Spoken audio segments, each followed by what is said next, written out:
Welcome back to another episode of Sketchy Situations, where I play Stroke of Luck, an actual play series using the Ironsworn Starforged game system written by Sean Tompkin, a sci-fi tabletop RPG.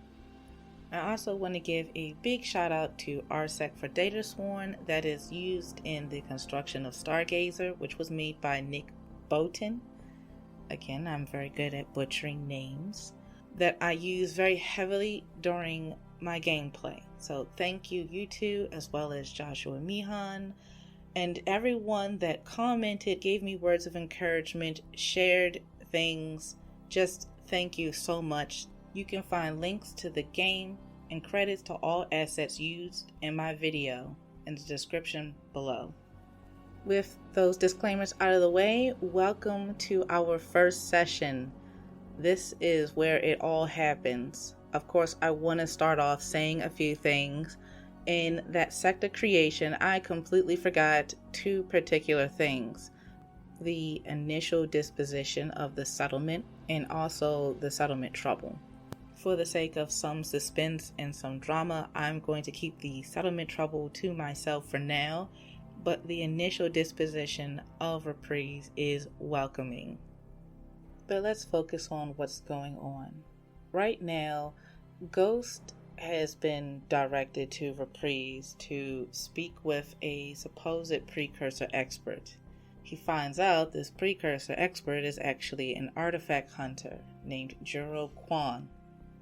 Now, hunters aren't usually much of a problem for him in his work because if you stay under the radar and don't end up with any warrants, they don't look for you. They have enough work to do. Usually they're not vigilant enough to hunt down someone they're not being paid to hunt down, which is to say he's pretty much an arsonist that runs to the fire marshal while covered in soot and ashes saying, "I need help with breathing problems," as it comes down to him visiting a precursor artifact hunter looking to undo a curse from illicitly diving and retrieving items from a precursor vault. But that's all background noise right now. He'll cross that galaxy when he gets there. Right now, he's sitting aboard the Phantom, trying not to sleep. When he sleeps, he has visions of a future or a past that he doesn't know whose it is, and he's really not in the mood literally ever to find out. He's fidgeting a lot. He can't seem to get comfortable in his own skin. He's watching an intervid, which is just a compound word for entertainment videos. And the show is called Firehouse. It's a drama about a character who has been caught in a scandal and is metaphorically watching their house burn down. It's your typical drama, but it's enough to keep him distracted. So much that he's ignoring the beeping coming from his console until the alarm just goes off, letting him know that he is careening towards an anchorage point at ridiculous speeds, and if he doesn't correct it, well, he'll find out when he lands horribly. But he doesn't. He knocks over his vid streamer to get to the controls. There's no need to roll. Danger averted. He gets it done. And he's just outside the Scourge. He pulls up the comms and requests docking permissions, all standard affair. They ask him what's his business. He just lets them know he's on business, and they let him on through. He passes through the sickly green atmosphere of Scourge, and his system gives him an automated debrief of the planet's features. The recommendations start up and he's hardly listening. He hears something about a breathing apparatus. Stay inside the sealed structures. Don't go outside. Nothing outside has goodwill for you. Once he breaks through the clouds, he would have completely missed the docking area without the semi-automated systems. A flock of flying creatures just zip right past his windshield, and mushrooms around are springing from deep underground caverns, reaching as tall as any ancient jungle tree, completely obscuring the landing zone. there's random noxious clouds just jettisoning toxic material into the atmosphere, causing a bit of this hazy fog. You can somewhat see creatures roosting on top of these mushroom tops, but this mossy growth is creeping to them. Not that I want to jump straight into the vault, because that would be kind of anticlimactic, I guess. But since it said in or near, we're just looking to see if there's any possibility for visual confirmation of a vault nearby. Now, using the basic yes or no oracle, you choose an answer that you think is likely. That would mean a 75 or less would mean yes. I feel like it's likely that Reprise is near the vault more so than in the vault, and I got a 59, so I was right. It's near the vault. And now, out of curiosity, is it within visual range? I rolled an 83. That is a no. When you think about it, near is a fairly relative thing. I mean, just being on the planet is near enough, isn't it? Back on the ship, Ghost is being guided toward this tunnel system where it has this mossy growth already around it, but it opens up to allow the vessel in, and it leads downward into a wider docking area that's made of tiered platforms, each of them with their own tunnel running in and out, so each starship can kind of have its own in and out exit. It's an underground facility with a glass dome top. Can't see very much through the glass dome top, as it's also covered in mold, fungus, and animal whatever. After he's properly landed, he checks his equipment once or twice and only brings the breathing part of his spacer kit, not the whole entire suit. He has everything that he needs: the deck box, the metal ball, his unipad, which is just a fancy way for me to say a tablet. Right now it has a basic use for just note-taking. He makes a point to not look over at the orange stain on the side. It's been there since he's gotten the ship, but he runs into too many possibilities when he thinks about it as to why, no matter how much it's cleaned or painted over, it just doesn't go away. And frankly, that's too many analogies to his current situation. Once process is in, the airlock opens, and the first person he sees, this dock worker, is already looking at him with this big smile, saying, "Hey, nice art." And Ghost looks completely confused, and the person points over at this huge graffiti tag on the side of his ship. He rolls his eyes, but why not? Why not make a connection based off of this, right? First roll, just as a disclaimer, I don't condone everything that I will roleplay Ghost doing. Alright, toss that in. I'm going to roll this connection with my scoundrel asset as a bonus, because he's going to lie and try to take credit for this really beautiful art that even he can't deny. It's really good. Alright, and I got exactly what I deserved. I got a miss with a match. A triple match, really. It's a 4-4-4. That's what you get, kids, for trying to take credit for someone else's art. Now, it's not a double 10, but it's still a match, because we're just starting out. I'm just going to foreshadow something dangerous that Ghost narrowly missed out on, but it's still going to be an egg in the face. Just before that, let's give a little bit of an image to our person. I've got graceful and visibly disabled. For the first looks, moving forward with these roles, this dock worker looks amused at his attempt to steal credit for this graffiti art, and they fold their arms. One of them is made of pure metal. It's skeletal looking in appearance, but it works so smoothly that it's definitely high quality rigger work. It moves about as well as if it was his actual arm.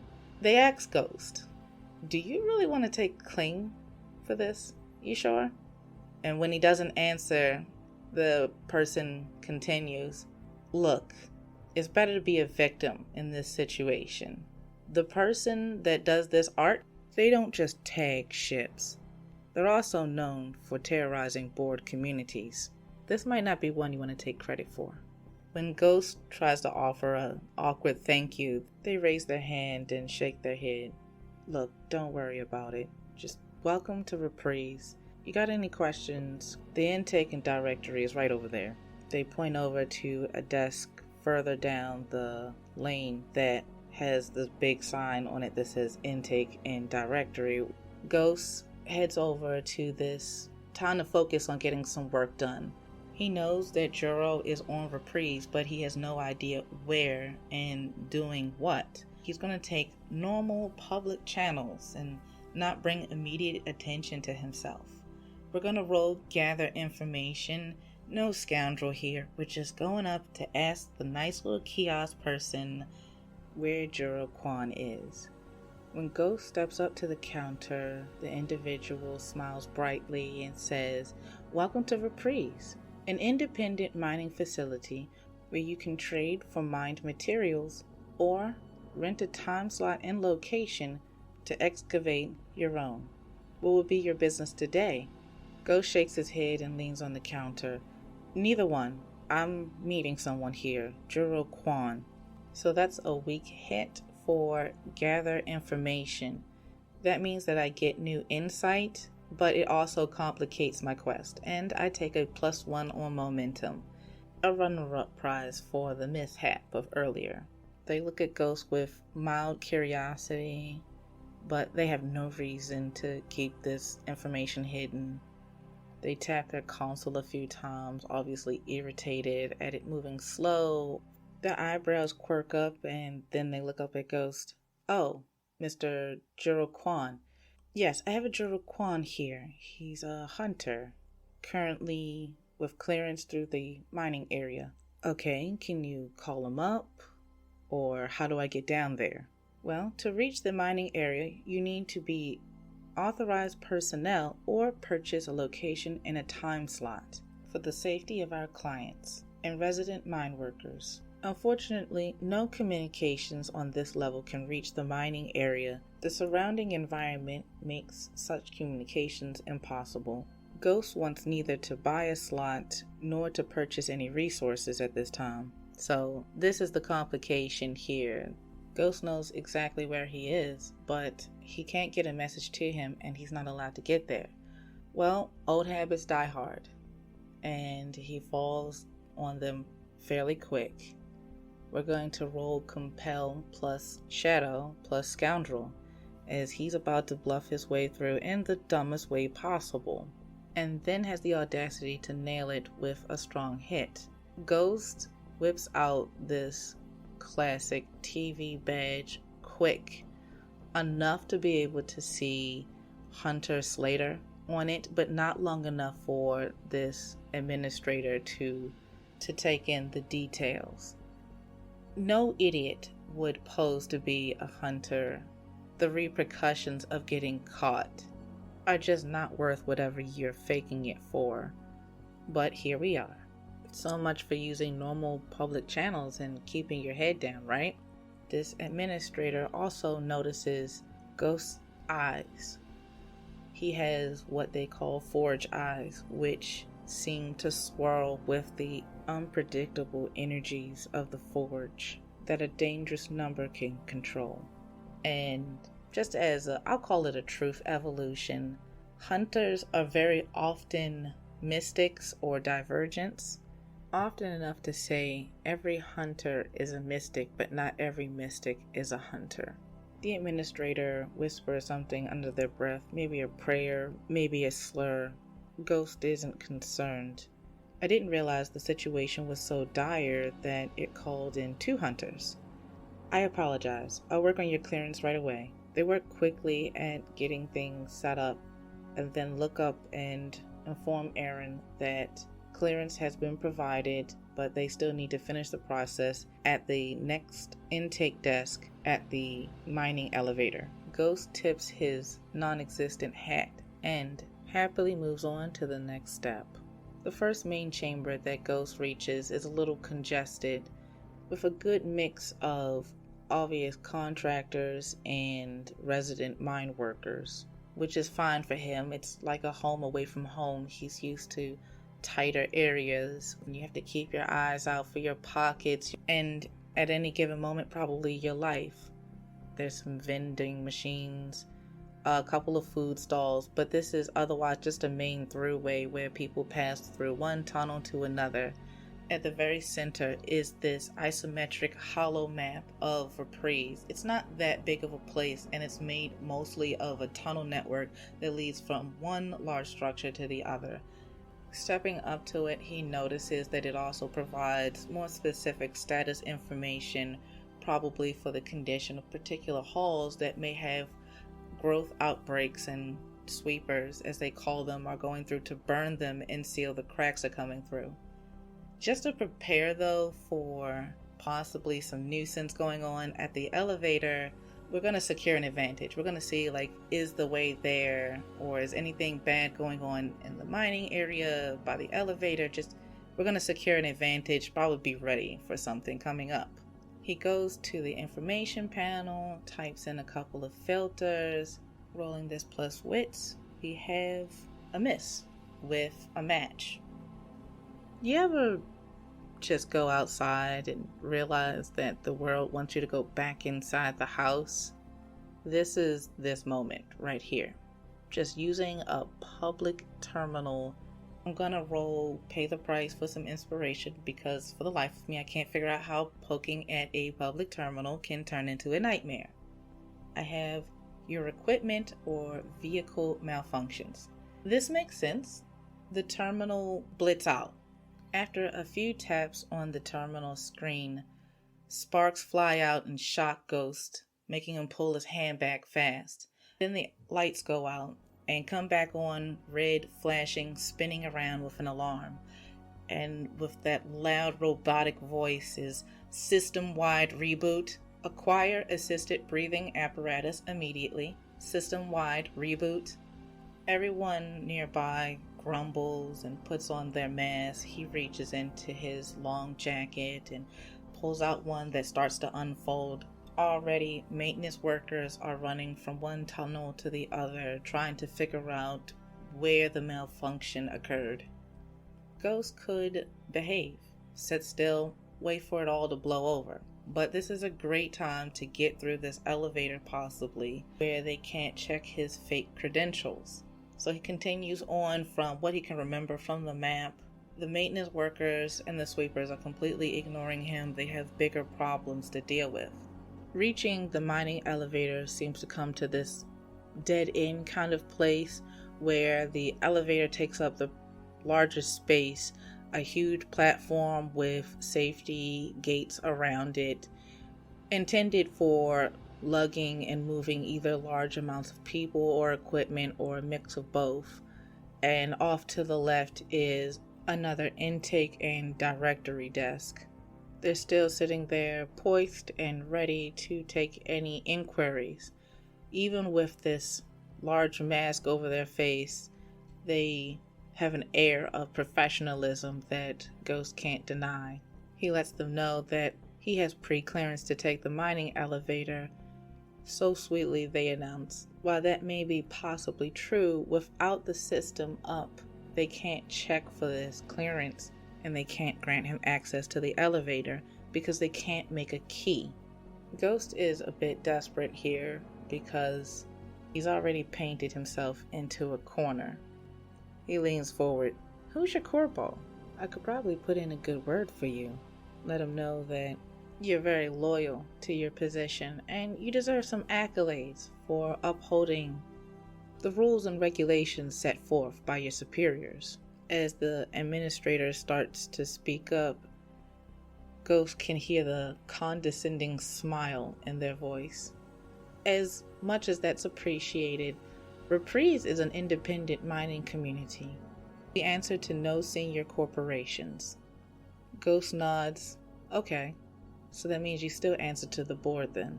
He flashes that badge again because it worked the first time.